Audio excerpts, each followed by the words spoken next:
Today we are working Psalm 25. Psalm 25 is used for guidance in any matter, to receive forgiveness for anything, for enlightenment, and it's also used to end an attack. Today we are going to use Psalm 25 for any kind of emergency. So if you are having an emergency, if you don't know where to turn, it's the 11th hour and you need help, this is a wonderful psalm to reach for. The way we work psalm magic is very simple and very effective. We take the psalm in question and we repeat it out loud once without stopping. This is known in psalm magic very frequently as an incantation. Once you're finished with the incantation, you go back through that same psalm that you just spoke, and you consider each verse in turn, and you really internalize it, and you search and dig for the hidden occult meanings within each verse. We call those magic seeds. And by doing this, contemplating and digging and searching, what you're actually doing is taking those magic seeds that you find and planting them deeply in the fertile ground of your mind, where they take root and grow. They blossom forth and they bear fruit after their kind. And that's exactly what you and I are going to do right now together with Psalm 25. Unto thee, O Lord, do I lift up my soul. O my God, I trust in thee. Let me not be ashamed. Let not mine enemies triumph over me. Yea, let none that wait on thee be ashamed. Let them be ashamed which transgress without cause. Show me thy ways, O Lord. Teach me thy paths. Lead me in thy truth, and teach me, for thou art the God of my salvation. On thee do I wait all the day. Remember, O Lord, thy tender mercies and thy loving kindness, for they have been ever of old. Remember not the sins of my youth, nor my transgressions. According to thy mercy remember thou me, for thy goodness' sake, O Lord. Good and upright is the Lord, therefore will he teach sinners in the way. The meek will he guide in judgment, and the meek will he teach his way.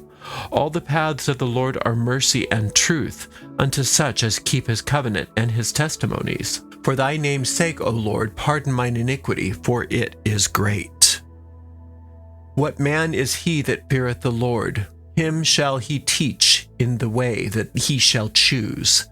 His soul shall dwell at ease, and his seed shall inherit the earth. The secret of the Lord is with them that fear him, and he will show them his covenant. Mine eyes are ever toward the Lord, for he shall pluck my feet out of the net. Turn thee unto me, and have mercy upon me, for I am desolate and afflicted. The troubles of my heart are enlarged. O bring thou me out of my distresses. Look upon mine affliction and my pain, and forgive all my sins. Consider mine enemies, for they are many, and they hate me with cruel hatred. O keep my soul and deliver me. Let me not be ashamed, for I put my trust in thee. Let integrity and uprightness preserve me, for I wait on thee. Redeem Israel, O God, out of all his troubles. Psalm 25 is one of the acrostic psalms. There are 22 verses, and each verse starts with, in Hebrew, a new letter of the Hebrew alphabet in order. And so this is one of those magic formulas that utilize the Hebrew alphabet to bring about change. And so this is a wonderful psalm if you're having any of the issues that are listed in here, such as guidance or receiving forgiveness, for enlightenment, for ending attack, or like what we're using it for today, which is in any kind of an emergency type situation. So it says, unto thee, O Lord, do I lift up my soul. First of all, we have to orient ourselves to who the Lord is, who we're addressing. And the Lord for us is the force of all creation. There's one. There's one source, one substance, one force in all the universe. And there's nothing to oppose it. There's nothing to thwart it. And there's nothing else but the Lord. And this is very helpful to understand when we're working psalm magic, because it gives us a sense of our invincibility when we are at one with the force that nothing can oppose. So we're not looking to our own ego sense of power, our own little separate selves. We're looking to the one force of the entire universe to do for us everything that we can't do for ourselves. And it says, I lift up my soul unto the Lord. Unto thee do I lift up my soul. It means we have to make the first move. A lot of times people say, if there's this infinite intelligence, then why doesn't it just fix everything for me?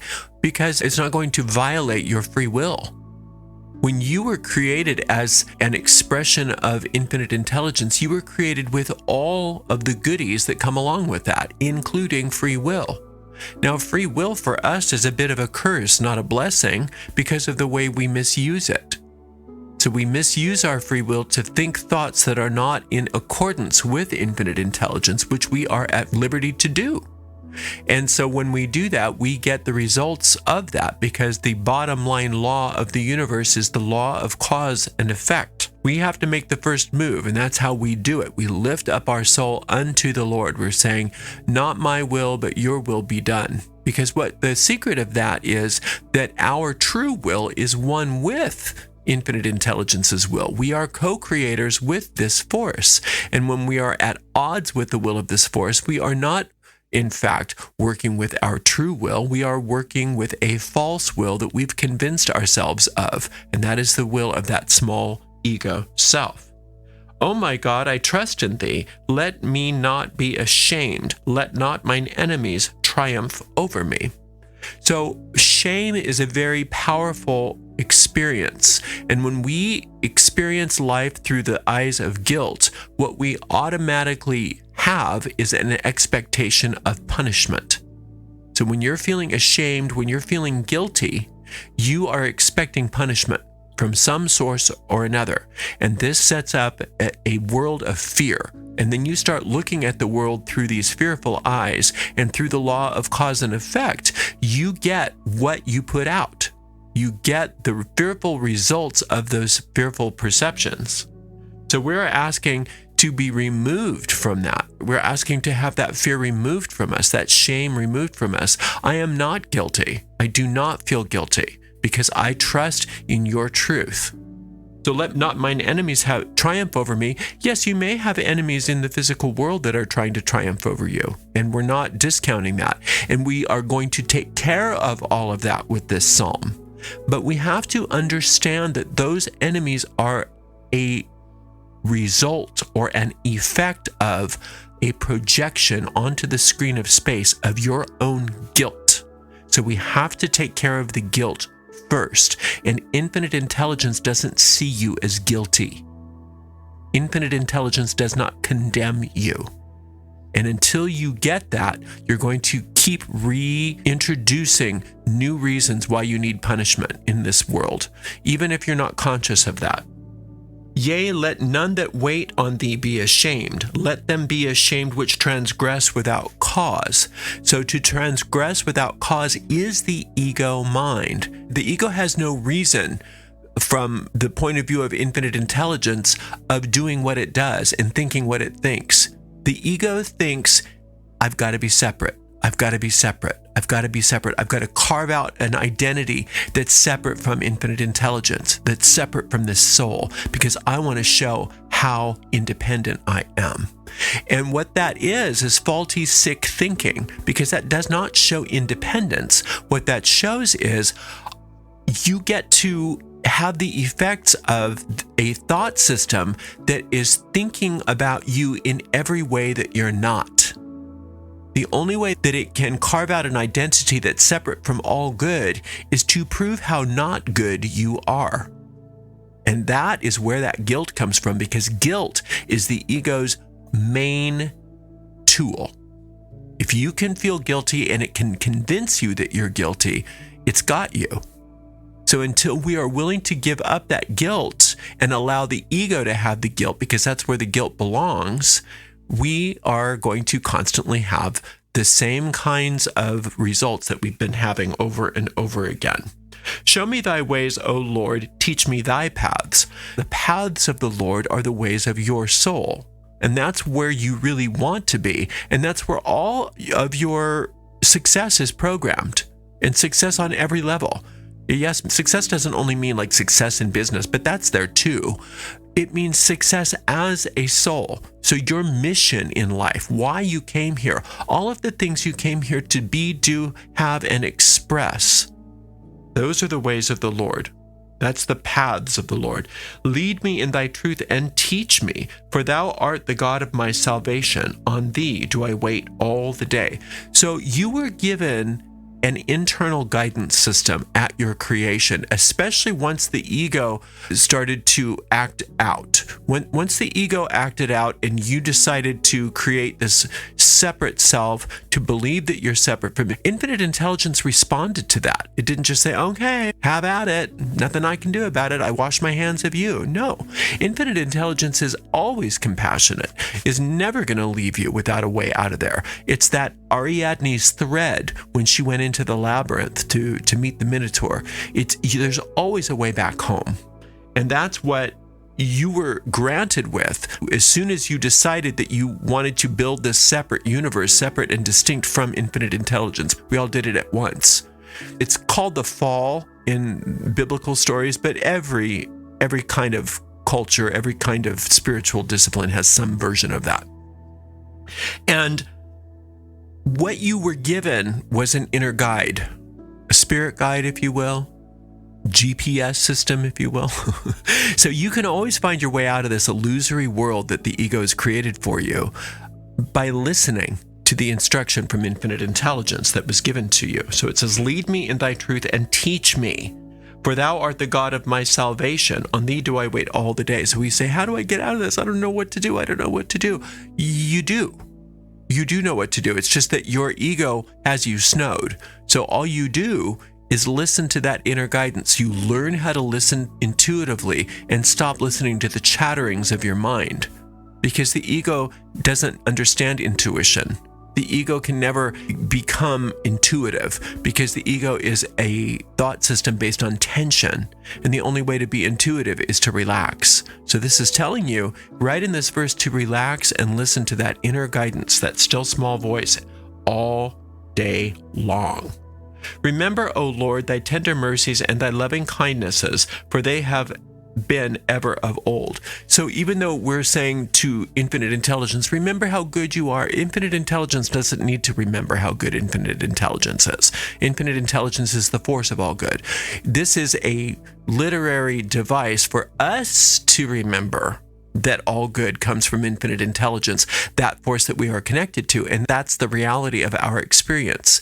And as we allow ourselves to connect with and contemplate on this mercy, this loving kindness, which is depicted on the Hermetic tree of life as sphere number 4, ruled by Jupiter, when we contemplate all of those things, that becomes the lens through which we see the world. And that's why things tend to miraculously work out for us, not because there was some change in the order of the universe, but because we are now seeing things through the lens or through the eyes of spirit rather than through the eyes of the ego.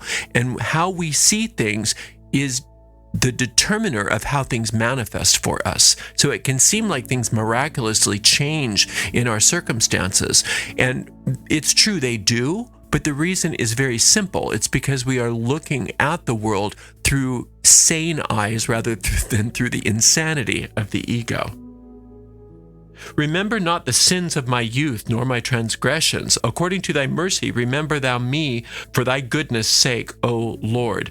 So infinite intelligence doesn't keep a tally of everything you've ever done wrong and every mistake you've made and every time that you've screwed up and any time you've done anything that your ego wants to convince you is evil, bad, and deserving of punishment. Even if on an objective level what you did was really bad from society's perspective, even if it's really that bad, infinite intelligence doesn't see you that way. Infinite intelligence doesn't see degrees of good and bad. It just sees truth. And anything that's not truth, it doesn't recognize. It knows that you recognize it. It knows you're in a bad nightmare. It gets that you're not happy. But infinite intelligence doesn't see your nightmare like you do. Think about if you have a puppy that's starting to go into a nightmare, and you know what a dog is like when they're having a nightmare. They scream and they yelp and they run. you don't know what they're seeing. You just know that they're not happy. So you can gently wake them up to relieve them from that nightmare. Same thing here. That's what it is. Infinite intelligence doesn't know all of the craziness of your nightmare because it's not real. It doesn't see that. It doesn't see your nightmare. What it sees is that you're in distress and that you don't need to be. So it's not remembering the sins of your youth. It's not made a tally of every bad thing in your dreams.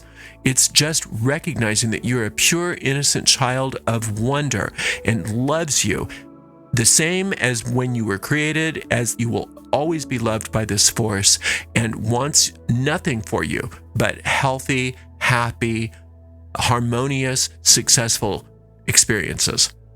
Good and upright is the Lord, therefore will he teach sinners in the way. It's the same way. You're going to gently get awakened from this dream that you're bad. The reason why we make mistakes and do bad things is not because we're bad people. It's because we're listening to the wrong voice. We're listening to that voice of our ego mind that wants to lull us deeper and deeper into a nightmare to try to prove to us that we are separate from infinite intelligence. But the thing is, you can't be separate from infinite intelligence even when you try real hard. You can't. No matter how bad your behavior is, no matter how much evidence you can come up with, it's still only happening within the realm of a nightmare because there's either truth or not truth, and God only sees you as true, the way you were created. And God's judgment of you is that you are so amazing, fabulous, wonderful. Yeah, you're having a bad dream, but he wants to wake you up from that bad dream. The meek will he guide in his judgment, and the meek will he teach his way. It's a secret. The way that you find infinite intelligence's voice to guide you out of any problem is to become meek. Meek does not mean weak and victimized. Meek simply means peaceful and wise. So the more you can relax your body, relax your mind, and listen to that still, peaceful, small voice deeply within you that's underneath all of the screams and cries of the ego mind and the racing thoughts of your surface mind. The more you can do that, the more quickly and easily you are led out of the nightmare and led out of any problem that you think is before you. Because, that's the ego's way of keeping you stuck, is it tries to convince you there's no way out of this problem. You're screwed.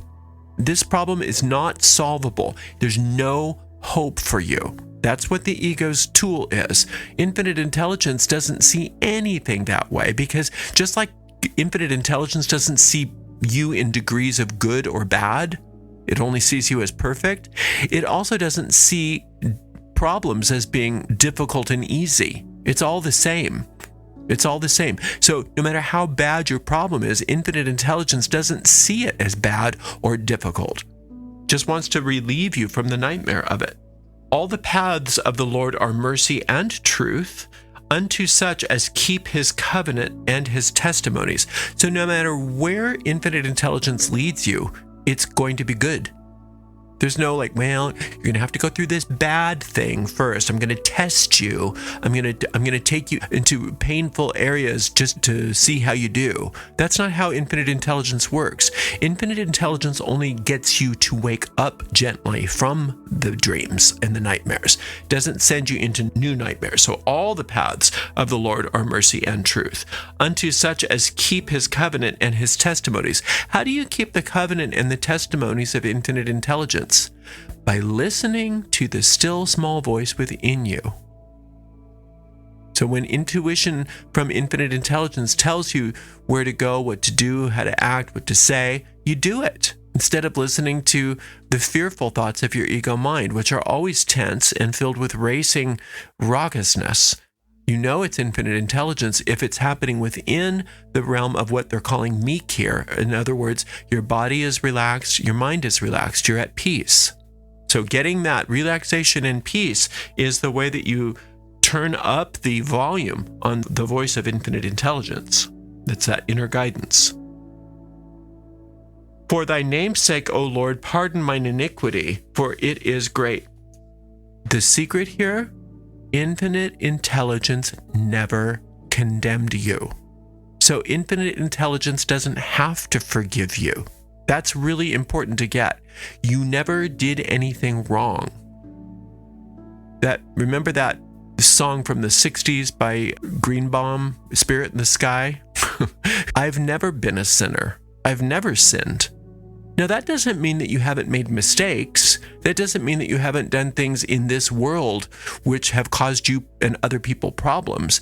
It means that this world isn't what you think it is, and that infinite intelligence doesn't look at you through the lens of your mistakes. Infinite intelligence looks at you through the lens of the truth of who you are, which is a soul, and the soul never did any of those things. So infinite intelligence doesn't need to forgive you, but you need to change your orientation from that of being mistake, error, sin, guilt, which is the ego's way, onto the path of infinite intelligence, which is peace and truth and innocence. Righteousness, they call that in the Psalms. Right thinking, right acting, listening and being guided by the voice of infinite intelligence, that inner guidance system that happens through peace. What man is he that feareth the Lord? Him shall he teach in the way that he shall choose. The man or the person, the soul, the individual that fears the Lord is the one that experiences the presence of the infinite. We did a lecture on presence last Sunday, and that should be out maybe on Monday as a downloaded video, but you can go back, if you don't want to wait for that, you can go back and listen to last Sunday's lecture on presence. The presence is the fear. When you have the fear of the Lord, it doesn't mean you're afraid of God. It means that you're experiencing the intensity of its presence. It's all power.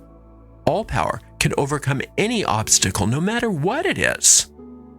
And that's the fear of the Lord, is that you're experiencing that rather than all of the reasons why you can't have this problem solved. Because it's like a lightning flash. In a flash, your problem can be solved.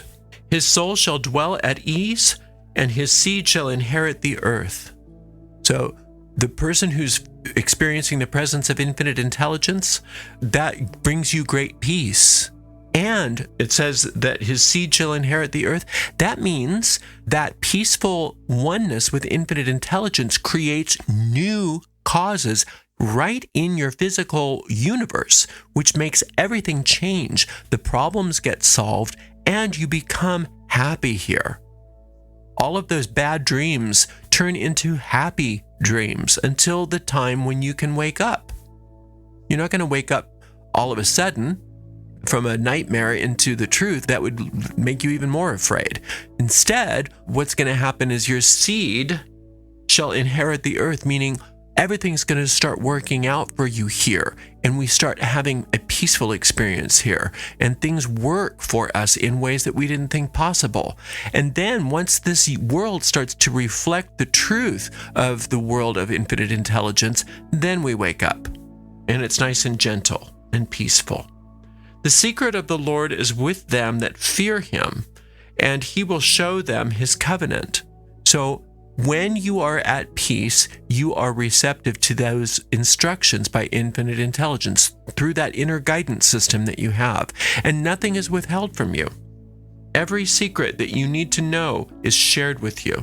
Mine eyes are ever toward the Lord, for he shall pluck my feet out of the net. That's the trick right there. If your feet are in a net, rather than trying to get your feet out of the net, which is a symbol for being ensnared in this ego thought system of fear and guilt, what you do is you pivot your attention and you turn your attention to one of the qualities of infinite intelligence, to start thinking about the infinite, start thinking about God instead of your problem. And when that happens, it's as if infinite intelligence plucks you out of your problem. But it's not so much really that's what happens. What happens is you start seeing the world through the eyes of infinite intelligence, and therefore the effects in the world change. Turn thee unto me and have mercy upon me, for I am desolate and afflicted. Acknowledging what you're feeling is part of the magic of Psalms. We don't pretend like everything's cool and just do positive affirmations, and hopefully if we stuff the negative feelings way down deep until we can stand on them, then maybe we'll have new effects. That's not how magic works. The way that the Psalms work is ingenious, is it brings everything up so we get to deal with it. So we're dealing with the fact that you're desolate and you're afflicted. We're not faking anything. We're not pretending we don't have this emergency or whatever this problem is. But what we are doing is telling the truth about the fact that we don't know how to solve it, and that we are turning to the solution, which is infinite intelligence. And that connection with infinite intelligence does solve the problem for us. Because like I said, the infinite doesn't see that as, ooh, that is such a hard problem. I think you've stumped me. I don't think I can deal with this one. That's really hard. Can you give me something easier? That's not how it works. The troubles of my heart are enlarged. Oh, bring thou me out of my distresses. We are lamenting again, which is an important part of the process. So dig down deep.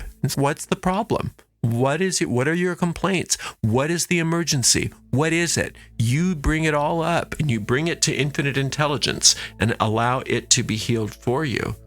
Now it says, look upon mine affliction and my pain and forgive all my sins. Now, forgive all my sins. Again, we've told you that infinite intelligence doesn't need to forgive you because infinite intelligence never condemned you. But when it says it here, like we said, we're bringing it all up and bringing it to that healing force. Forgiving your sins is healing you, meaning I'm going to turn your mind around. I'm going to turn your mind around so that you can see the truth and you can see what this is from my point of view.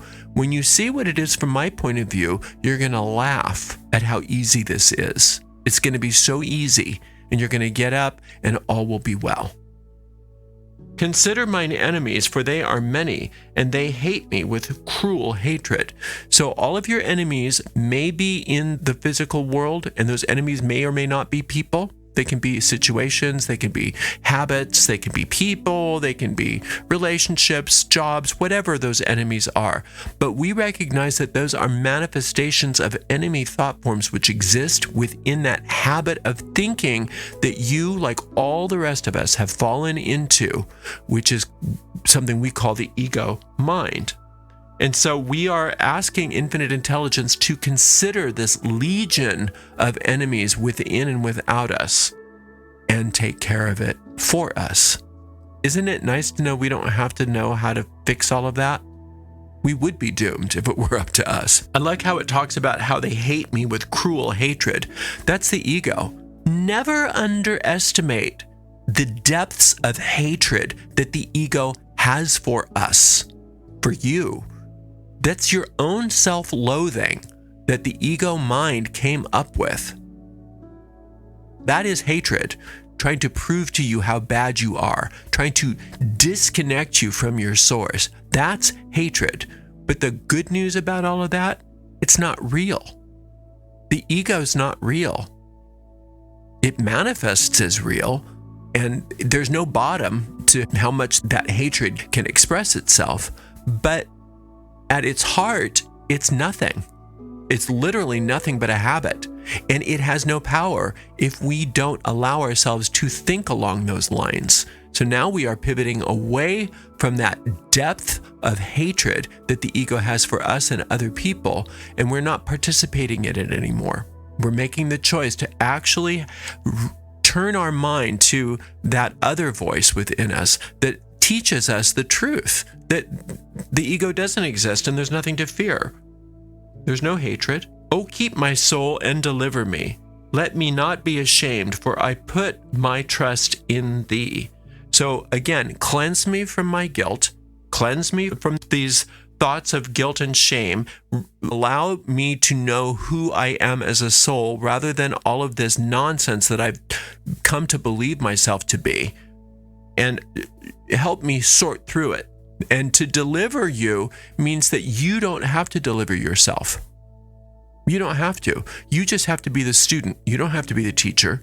You have to just listen and do what you're taught, and you'll get the results that you want to get. Can you imagine going to a piano teacher, not really knowing how to play the piano, and they're telling you how to finger and do this and do that? And you're like, I don't think that's the way it should be. I think it should be like this. Wouldn't that be silly? You go into this piano master and you telling the piano master how to play the piano, even though you are clueless. That's what we're like sometimes with infinite intelligence. No, I don't think you understand. It really should be this way. So let's stop doing that. Let integrity and uprightness preserve me, for I wait on thee. Integrity and uprightness is saying, I understand that you're the piano teacher and I want to learn how to play the piano. So I'm going to take the lessons and I'm going to do what you tell me to do because I trust you. Because I think you know more than I do. Not because you're the authority over me and I have to do what you say or I'm a bad boy or a bad girl. It's because I want to be good at this. So I'm coming to you enthusiastically. Please show me, please teach me. I want to be good at this. Then it ends with, redeem Israel, O God, out of all his troubles. All of them. What's redemption? To redeem something is to call it back. So if the alchemist is making some kind of distillation, let's say you're distilling some essential oil, what you do is you have all this steam in with all of this fragrant material, and that steam then condenses, and you have to separate the water from the oil, and you're redeeming the oil from the plant. And so everything that's part of your soul, infinite intelligence is redeeming from all of these situations. And everything that's not like your soul is discarded, just like in a distillation. So you just keep coming back to this same psalm over and over again until you start getting a sense of peace and certainty about your situation. And that's an indication to you that your spell has been cast and you can move off of this and move on to something else. Thank you so much for spending some time with me today. I so appreciate you. Until next time, blessed be.